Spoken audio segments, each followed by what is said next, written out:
Hello everyone, welcome back to the channel. I'm Sai, software engineer at Remitly, ex Meta. YouTube has billions of monthly active users and millions of daily active users.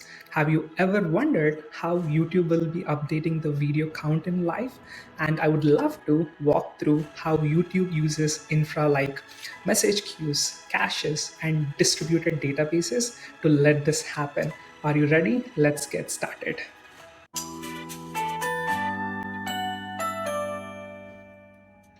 Imagine users in one region. They are trying to watch video that got just released. So these client users will be sending a post request to log their view event.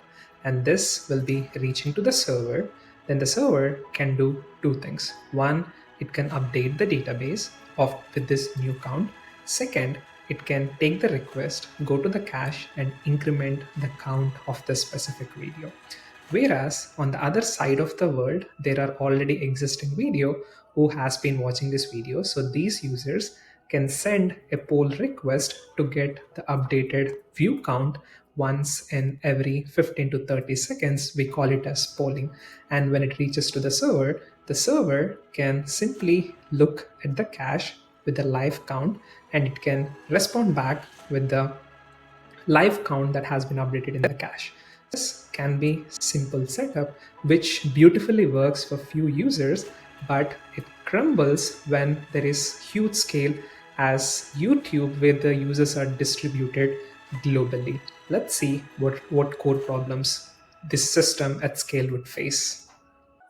There could be three major problems with the existing simple setup we discussed. Problem number one, imagine celebrities like Mr. Beast can have 15 million users at once for his most of the popular videos watching in an hour, which means 14,000 queries on our backend systems. So every view replicating it to the backend synchronously is a huge downside because even a well sharded SQL server will struggle like 14,000 queries per second due to hotkeys. Problem number two, you might be the only user watching the same video. So polling once in 15 seconds can be exhaustive. So we should also take that into consideration. And problem number three, we have only spoke about few users in one region. What happens now? Users across US, India, Europe, Japan concurrently are watching the same video. How will your system handle updating the video view count synchronously or even with the low latency to all these users at once? How do we maintain global counter? So let's dig into each of these problems. Now that users are globally distributed, we are going to make few changes to our simple system. Before, we had client sending data to server and server is updating both the database and the cache. Now instead, we are going to dump the information to Kafka because Kafka is a message queue that can store information up to 7 days and it can be used as distributed log. Second, previously database has only two columns like video ID and the count. Now, since we are introducing various regions, let's go ahead and add region as another column which represents the country. Third, let's introduce a separate async worker machines that's picking the data from Kafka and pushing to the database and cache separately. This way, we can keep the system monolithic and easy for debugging. Next, we would introduce the distributed systems in each region, where each region will be holding their own cache clusters, Kafka cluster, and their databases. This way, it can load balance the load between different regions. Since we have introduced Kafka caching distributed systems into the play, now we have all the components and two things that we are missing to see the flow end to end. So let's go ahead and build the send flow and the get flow between the users and see how all these pieces are interconnected. Imagine you have 5 users from India location who are trying to watch video V1. And this V1, assume they have 5 views from India and 5 views from US from the database, which is also replicated to US database.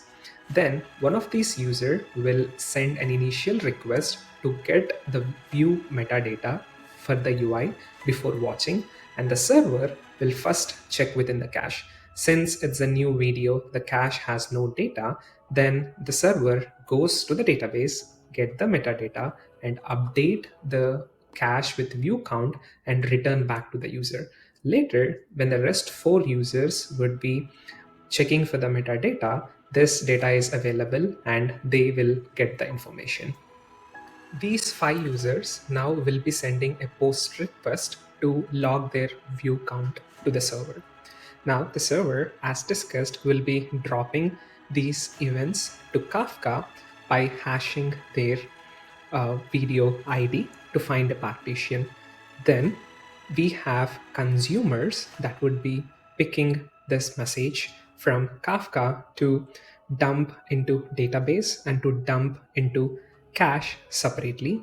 Now you can see the counts within the cache, and the database will be updated for the Indian region because these users are from India.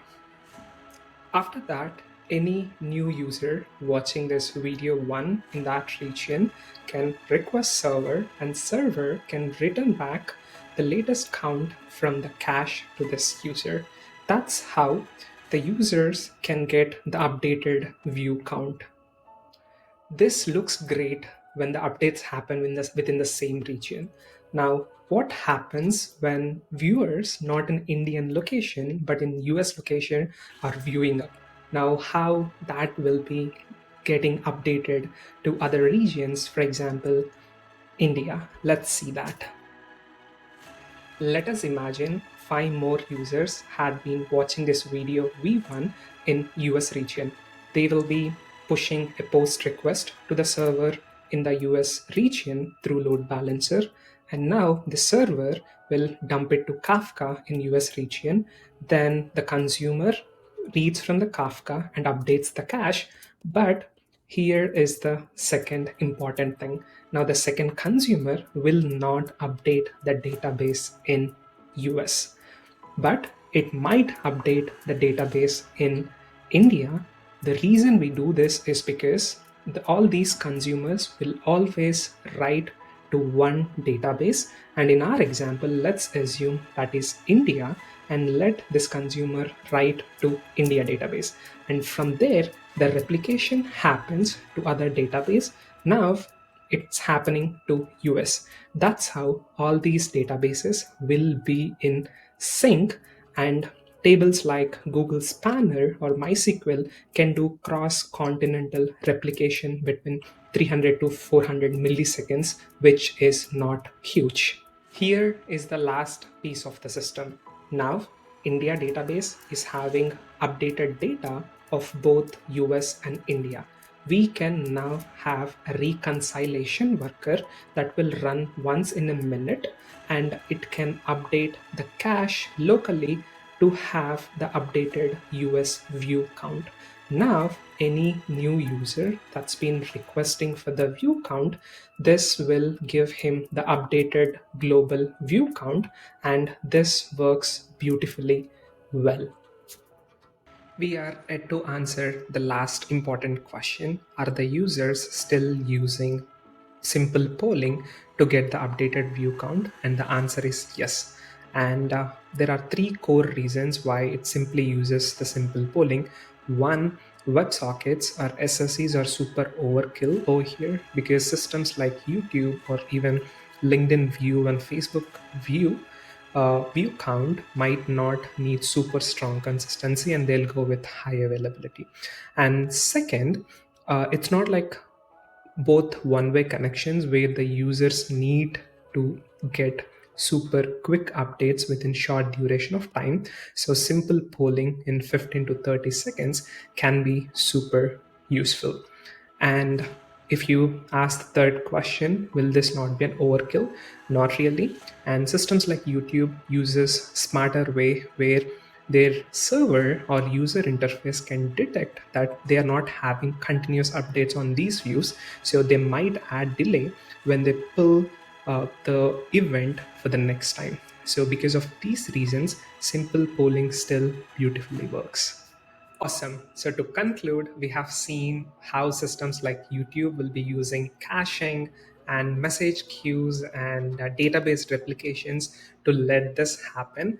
And Kafka is distributed logging that comes with high availability, and we can have async cron jobs, probably EC2 instances that can make the system highly available. And databases these days are super awesome. They can replicate, and for example, Google Spanner can make the replication things much more easier, and it's also highly available. And these infrastructure would make the systems unbreakable and will also give the live global counter updates to the user. Cool. Thank you so much for watching. If you really love this video, please like and subscribe, and you can also share with your friends, and feel free to drop comments. I'm more than happy to chat more about such use cases. Thanks again.